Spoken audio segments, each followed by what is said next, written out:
নমস্কার দর্শকবৃন্দ, আমি ডক্টর তপন চৌধুরী। আমার যোগহোমিও চ্যানেলে আপনাদের সবাইকে স্বাগত জানাই। আশা করি আপনারা সুস্থ আছেন এবং ভালো আছেন। আপনার কি কারো কথা মনে পড়ছে? আপনি কি কাউকে ভুলতে পারছেন না? রাতে চোখের জলে বালিশ ভিজাচ্ছেন কিন্তু কাউকে বলতে পারছেন না, অথবা কারো প্রেমে পড়ে আপনার পড়াশোনা, কাজ বা দৈনন্দিন জীবনে যা কিছু করার সেগুলো সব এলোমেলো হচ্ছে। দর্শকবৃন্দ, আপনাদের একটা প্রশ্ন করি, ছেলে বা মেয়ে যদি প্রেমে কষ্ট পায় তাহলে তাদের কষ্টটা কি একই রকম হবে? উত্তর হবে একদমই না। দর্শকবৃন্দ, আজ এই ভিডিওটা একটু আলাদা হবে এবং আজ আমি এই ভিডিওতে আলোচনা করব প্রেমে পড়া, প্রেম করা, ব্রেকআপ এবং ব্রেকআপের ফলে আত্মবিশ্বাস ভেঙে যাওয়া বা মানসিক সমস্যা। এই সমস্যাগুলোতে বা ছেলে বা মেয়ের মানসিক সমস্যাগুলো যেগুলো হয় প্রেমে পড়ার ফলে বা প্রেম করার পর বা প্রেম করার পরে কষ্ট পাওয়ার পর, সেই সমস্যায় হোমিওপ্যাথি কতটা কাজ করে আমি আজ এই বিষয় নিয়ে আলোচনা করব। দর্শকবৃন্দ, আমি আশা করব যে আপনারা এই ভিডিওটা স্কিপ না করে পুরোটা দেখবেন। তার কারণটা হলো, আমি আজ এই ভিডিওতে যা তথ্য নিয়ে আপনাদের সামনে আলোচনা করব সেটা হয়তো প্রায় 90% মানুষই ঠিকঠাক করে জানে না। দর্শকবৃন্দ, এইবার আমি আলোচনা করব প্রেমে পড়ার প্রথম মানসিক যে পরিবর্তন। এটাতে প্রেমে পড়লে কি হয়, একজন ছেলে বা একজন মেয়ের মন অস্থির থাকে, খাওয়া কমে যায়, ঘুম কমে যায়, বারবার সেই মানুষটার কথা মনে পড়ে, ঠিকঠাক করে মন লাগে না, বা হয়তো তাকে দেখতে ইচ্ছে করে, কখনো কখনো কেউ আবার তাকে দেখতেও চলে যায়। মন অস্থির থাকে, একটু কথা না বললে বুক ভারী লাগে। মেয়েদের ক্ষেত্রে কি হয়, যে সেই মানুষটাকে জড়িয়ে ধরতে ইচ্ছে করে, সেই মানুষটার সাথে কথা বলতে ইচ্ছে করে, সেই মানুষটার সাথে যে আবেগ সেটাকে শেয়ার করতে মেয়েরা খুব বেশি পছন্দ করে। এ ধরনের মানসিক সিচুয়েশনে বা এ ধরনের মানসিক অবস্থায় পালসেটিলা যে হোমিওপ্যাথিক মেডিসিনটা আছে এটা কিন্তু খুব ভালো রকম কাজ করে দর্শকবৃন্দ। মেয়েদের ক্ষেত্রে কেন কাজ করে? কারণ পালসেটিলার পেশেন্ট একাকিত্ব সহ্য করতে পারে না, এ কিন্তু আবেগপ্রবণ হয়, এ কিন্তু ডিপেন্ডেন্ট হয়ে যায়, এ কিন্তু অনেক সময় ইমোশনাল হয়ে যায়। সে কিন্তু কারো কাছে কোনো কিছু যখন আবদার করে বা কোনো রাগ দেখায়, তাকে মানাতে হয় বা তার আবদার পূরণ করতে হয়। এই জন্য মেয়েদের ক্ষেত্রে এই ঔষধটা প্রথম ধাপে খুব ভালো রকম কাজ করে বা খুব ভালো রকম অসাধারণভাবে কাজ করে। নেক্সট বলবো দর্শকবৃন্দ, ছেলেদের ক্ষেত্রে প্রথম ধাপে দেখা যায় কি, যে তারা চুপচাপ থাকে, ভেতরে হয়তো মন ভাঙা বা ভেতরে হয়তো তার মনের মধ্যে অনেক রকম চিন্তাভাবনা চলছে, কিন্তু বাইরের দিক থেকে তাকে শক্তবোধ মনে হবে বা সে নিজেকে বাইরের দিক থেকে কঠোর ফিল করাবে। এছাড়াও ছেলেরা যখন প্রথমবার প্রেমে পড়ে, সে তখন সেই মানুষটাকে না দেখে থাকতে পারে না, সেই মানুষটার সাথে কথা না বলে থাকতে পারে না, সেই মানুষটার সাথে দেখা না করে থাকতে পারে না। এই অবস্থায় কিন্তু দর্শকবৃন্দ, ইগনেশিয়া যে হোমিওপ্যাথিক মেডিসিনটা আছে এটা কিন্তু খুব ভালো রকম কাজ করে। কারণ ইগনেশিয়া হোমিওপ্যাথিক মেডিসিন আমরা দেখতে পাই যে যারা প্রেমে পড়ে তারা কিন্তু তাদের অনুভূতিগুলো চেপে রাখে, বাইরে কাউকে প্রকাশ করে না। সে কিন্তু মনের মধ্যেই যত রকমের দুঃখ কষ্ট যা কিছু হবে সে কিন্তু চুপচাপ চেপে রাখবে। হয়তো সে কোনোদিনও তার মনের মানুষটাকে দেখতে পেল না, সে হয়তো দুঃখ পেল বা তার হয়তো খারাপ লাগছে, সে কিন্তু সেই অনুভূতিটাকে মনের মধ্যে চেপে রাখবে।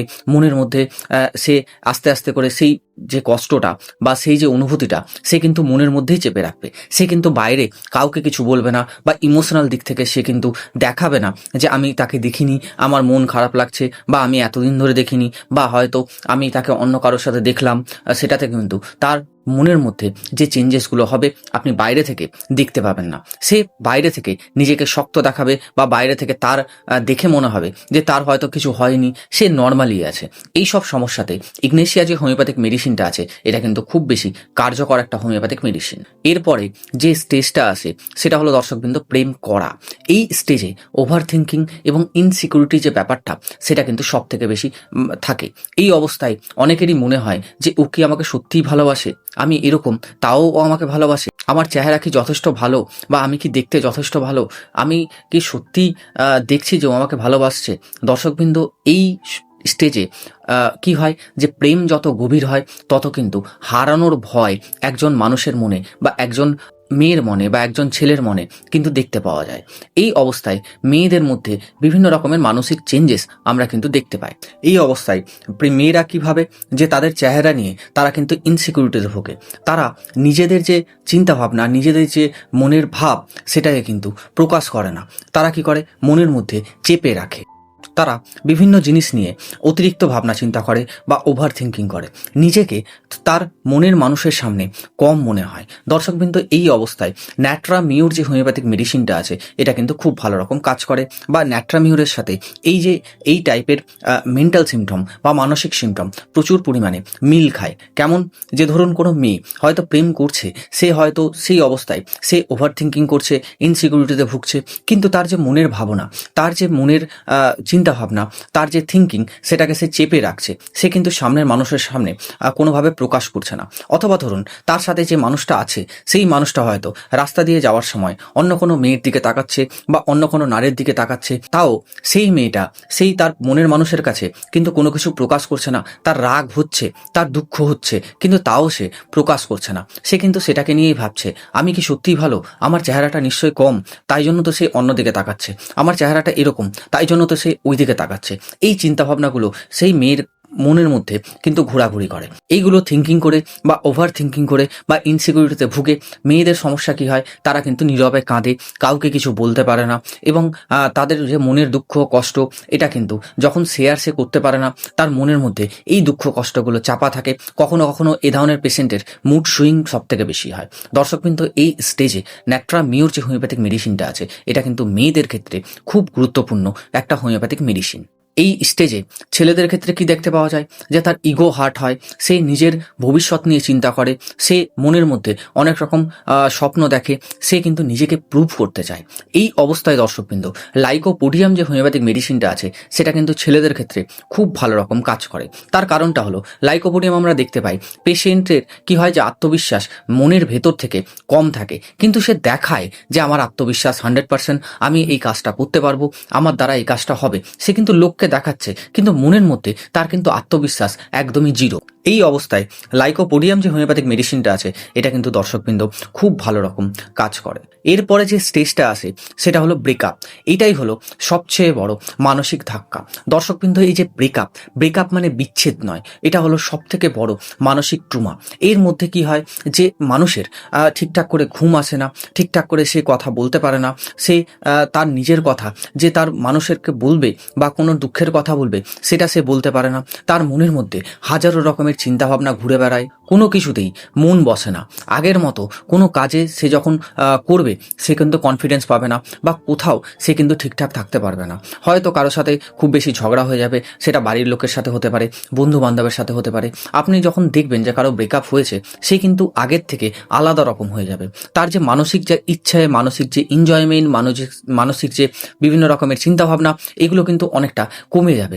তার মধ্যে একটা লেজি ভাব, তার মধ্যে একটা অলস ভাব, সেটা কিন্তু দেখতে পাওয়া যায়। এরপরে বলবো দর্শকবৃন্দ, যে মেয়েদের ক্ষেত্রে যদি ব্রেকআপ হয় তাহলে কি কি দেখতে পাওয়া যায়। মেয়েদের ব্রেকআপের পর কি হয়, তারা ইমোশনালি অনেকটা ডিপ্রেস হয়ে যায়।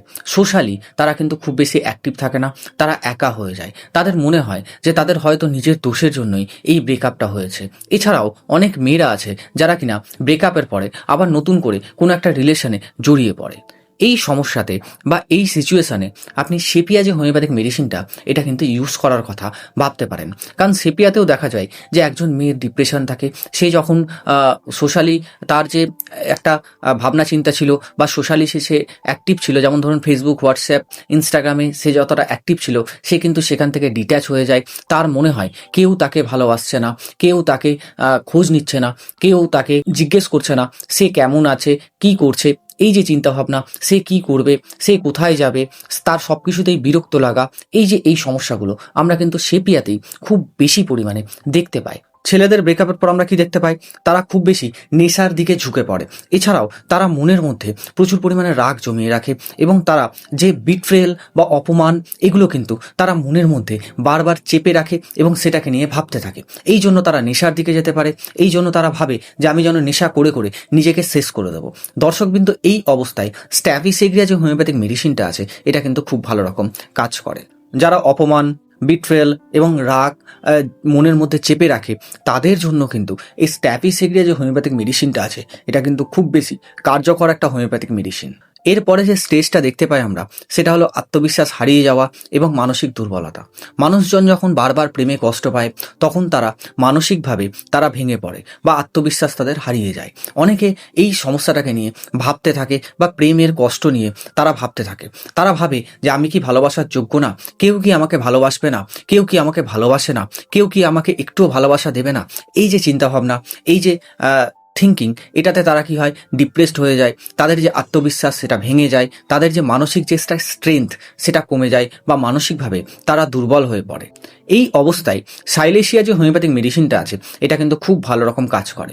এই ধরনের পেশেন্ট কীভাবে, আমি কাউকে সুখ দিতে পারি না তাই হয়তো আমি ভালোবাসার যোগ্য না, সেই নিজেকে ছোট মনে করে। এই জন্যই তার নিজের যে আত্মবিশ্বাস সেটা ধীরে ধীরে হারিয়ে যায়। এছাড়াও এরা মানসিকভাবে দুর্বল হয়। এই সমস্যায় সাইলেশিয়া যে হোমিওপ্যাথিক মেডিসিনটা আছে, এটা কি করে, পেশেন্টের মনের মধ্যে ধীরে ধীরে আত্মবিশ্বাস ফেরায় এবং পেশেন্টকে মানসিক দিক থেকে আস্তে আস্তে স্ট্রং করে। এছাড়াও অনেক মানুষজন আছেন যাদের কিনা প্রেমে পড়লে বা বারবার কষ্ট পেলে তাদের কিন্তু মানসিকভাবে ডিপ্রেশন বেড়ে যায়, অ্যাংজাইটি বেড়ে যায়, নার্ভে বিভিন্ন রকম সমস্যা দেখতে পাওয়া যায়। এই সমস্যাতে বা এইগুলোতে আপনি কিন্তু অ্যাভানা স্যাটাইভা যে মাদার টিংচারটা আছে সেটা ইউজ করতে পারেন বা সেটা ব্যবহার করতে পারেন। অ্যাকচুয়ালি অ্যাভানা স্যাটাইভা কী করবে, এই জায়গাগুলোতে অ্যাজ এ নার্ভ টনিক হিসাবে প্রচুর পরিমাণে ভালো কাজ করবে। এবং এতে কি হবে, আপনি যখন অ্যাভানা স্যাটাইভা সেবন করা স্টার্ট করবেন, তখন দেখবেন আপনার অ্যাংজাইটি, ডিপ্রেশন, নার্ভের প্রবলেম, বিভিন্ন রকমের যে নার্ভের এক্সারশন, এগুলো কিন্তু কমতে থাকবে এবং আপনি আস্তে আস্তে সুস্থ অবস্থায় ফেরত আসতে পারবেন। দর্শকবৃন্দ, একটা জিনিস অলওয়েজ মনে রাখবেন, হোমিওপ্যাথি কিন্তু কোনো ম্যাজিক নয়। এটা সম্পূর্ণরূপে আপনার মেন্টাল যে স্টেট বা মানসিক যে সিমটম তার উপরে কাজ করবে। আপনার যা মনে হবে, আপনার যে মানসিক অনুভূতি, সেটা কিন্তু চেপে রাখবেন না। আপনি যদি চেপে রাখেন, তাহলে সেই মানসিক অনুভূতিটা আস্তে আস্তে অন্যদিকে মোড় নেবে বা আপনার মানসিক যে স্টেট বা মানসিক যে সমস্যা, সেটা কিন্তু আস্তে আস্তে আরও বেশি কমপ্লিকেটেড হয়ে যাবে। আর আমি আজ যে হোমিওপ্যাথিক ঔষধগুলো আলোচনা করলাম, এই ঔষধগুলো আপনি কিন্তু 30 বা 30 পোটেন্সি সেবন করতে পারেন। যদি আপনার ক্ষেত্রে কোনো সমস্যা হয়, সেটা আপনার মানসিক দিক থেকে সমস্যা হোক বা সেটা আপনার শারীরিক দিক থেকে সমস্যা হোক, আমি কিন্তু এই যে প্রেমে পড়া থেকে শুরু করে ব্রেকআপ হওয়া বা আত্মবিশ্বাস হারিয়ে যাওয়া, মানসিক দুর্বলতা, এই স্টেজগুলোতে একজন মানুষের মানসিক সিমটম কী থাকে বা মানসিক লক্ষণগুলো কী কী থাকে, তার উপরে বেস করে আপনি কী কী ঔষধ সেই পেশেন্টটাকে দিতে পারেন বা সেই রোগীটাকে দিতে পারেন, আমি সেটা নিয়ে আলোচনা করলাম। সবসময় মনে রাখবেন যে একজন পেশেন্টকে যখন আপনি মানসিক স্টেটের জন্য বা মানসিক লক্ষণের জন্য কোনো একটা ওষুধ দেবেন বা কোনো একটা ওষুধ খাওয়াবেন, সেই জায়গাটায় ওষুধটা যেন 200 পোটেন্সির হয় বা 30 পোটেন্সির হয়। 200 পোটেন্সির হলে সব থেকে বেশি বেটার হয়। এখানে 200 পোটেন্সি যদি আপনি ইউজ করতে চান বা 200 পোটেন্সি যদি সেই পেশেন্টটাকে খাওয়াতে চান, তাহলে ডোজ হবে 2 ফোঁটা 2 চামচ জলের সাথে মিশিয়ে পরপর 2 দিন বা 3 দিন সেই পেশেন্টটাকে আপনি দিতে পারেন, 2 থেকে 3টে ডোজ। এতে দেখবেন তার যে মানসিক স্টেট, তার যে মানসিক অবস্থা, সেটা কিন্তু আস্তে আস্তে সম্পূর্ণরূপে চেঞ্জেস হতে থাকবে। এবং তার সাথে সাথে তার যদি কোনো শারীরিক সমস্যা হয়, সেটা যে কোনো রূপ শারীরিক সমস্যা হতে পারে, সেটাও কিন্তু আস্তে আস্তে ভালো হতে থাকবে। যদি দেখা যায় যে আপনার মানসিক লক্ষণ আলাদা বা আপনার অত্যাধিক গুরুত্বপূর্ণ বা ইমার্জেন্সি শারীরিক সমস্যা রয়েছে, তাহলে সেক্ষেত্রে আপনি অবশ্যই কাছের কোনো অভিজ্ঞ চিকিৎসককে দেখান, তার পরামর্শ মতো ডোজ এবং পোটেন্সি বা ঔষধ সিলেক্ট করুন এবং সেই অনুযায়ী ঔষধ সেবন করতে পারেন। একটা জিনিস অলওয়েজলি মনে রাখবেন, প্রেমে কষ্ট পাওয়া মানেই আপনি দুর্বল নন, আপনি একজন স্ট্রং মানুষ। যদি আপনি এভাবে করে মেন্টালি স্ট্রং থাকেন বা মানসিক দিক থেকে স্ট্রং থাকেন, তাহলে আপনি না নেশায় জড়াবেন, না আপনার মনের মধ্যে কোনো রকম মানসিক চেঞ্জেস আসবে, না আপনার মনের মধ্যে কোনো অ্যাংজাইটি আসবে, না আপনার মনের মধ্যে কোনো ডিপ্রেশন আসবে, না আপনার মনের মধ্যে কোনো আত্মবিশ্বাস হারিয়ে যাওয়ার সমস্যা হবে। আপনি দেখতে পাবেন যে আপনি মানসিক দিক থেকে অনেকটা স্ট্রং থাকবেন। আশা করব দর্শকবৃন্দ, আজকের এই ভিডিওটা বা আজকের এই আলোচনাটা আপনার কাছে ভালো লেগেছে বা আপনি এই আলোচনাটা এনজয় করেছেন। যদি ভালো লাগে বা আপনি যদি উপকৃত হয়ে থাকেন, তাহলে অবশ্যই ভিডিওটা লাইক, কমেন্ট এবং শেয়ার করবেন। যদি আপনি এই চ্যানেলে নতুন হন, অবশ্যই চ্যানেলটা সাবস্ক্রাইব করে পাশে থাকা বেল আইকনটা প্রেস করে দেবেন, যাতে কিনা যখনই আমি এরকম ইনফরমেটিভ কিছু আপলোড দেবো, তখনই যেন আপনার কাছে দ্রুতই নোটিফিকেশনটা পৌঁছে যায়। ভালো থাকুন, সুস্থ থাকুন, দেখতে থাকুন ইউঘুমিয়া চ্যানেল। যদি আপনার মনে হয় যে এরকম টাইপের কন্টেন্ট আমি আরও আপলোড করি বা এরকম টাইপের আলোচনা আমি আরও করি, তাহলে আপনি অবশ্যই এই ভিডিওর নিচে কমেন্ট করতে পারেন। ধন্যবাদ, নমস্কার।